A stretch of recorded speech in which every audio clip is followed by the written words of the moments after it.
podemos notar, efetivamente, que há algum atraso, há de haver algum atraso, está havendo algum atraso na nossa economia, não é verdade? Quando ficamos todos em casa, ninguém anda. Quando estamos na rua também há baleamentos. E digo que há até os que se aproveitam também na inocência para fazer o vandalismo, não é que nós dizemos. Isso de facto não é correto. Não é correto. Concordo consigo, não é correto.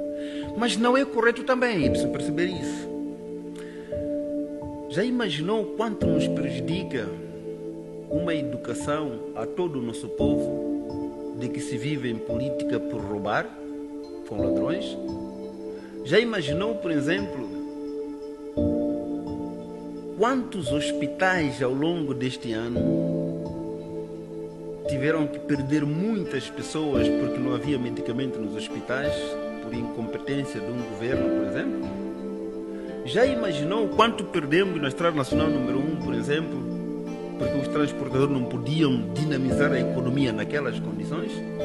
Já imaginou o que nos causa uma turma de 100 alunos, crianças que sentam no chão, sem educação apropriada, porque um governo é incompetente? Já imaginou, por exemplo, o que é que significa um professor descontente, um médico, um enfermeiro descontente a tratar pessoas? Já imaginamos, por exemplo, quantas pessoas morreram no último quinquênio só por incompetência de um Estado, de um governo? Já imaginou? Isso as pessoas não contam.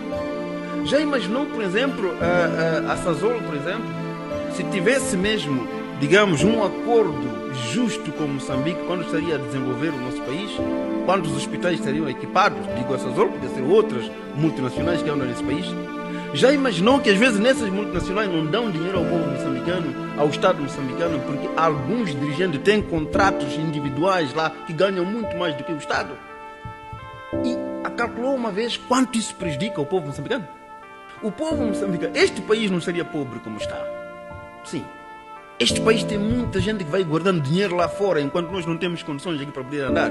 Estes aí é que estão a lutar, é que dão ordem de polícia para matar os que lutam para a sua justiça. Porque eles querem continuar a defender a sua economia.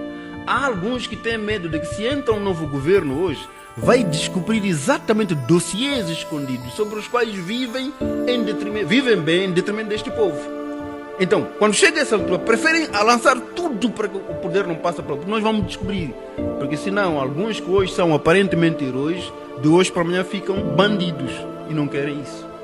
Então, quer dizer, aqui é preciso mesmo termos uma análise muito esclarecida, muito acadêmica, muito humanizada, para perceber que toda esta defesa, essa luta de defender, alguns estão cheios, têm muito dinheiro, mas continuam a defender, não é? Porque tem dossiês muito escondidos que não querem que sejam conhecidos. E é a partir daí que nós ficamos sempre pobres. E ficamos sempre pobres.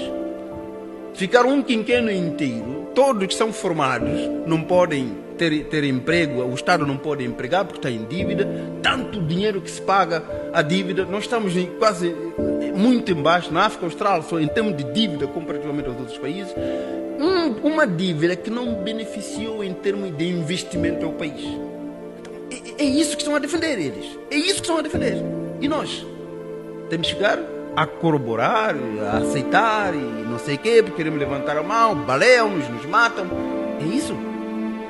Portanto, há muito mais gente a morrer, mesmo esses polícias que estão aí.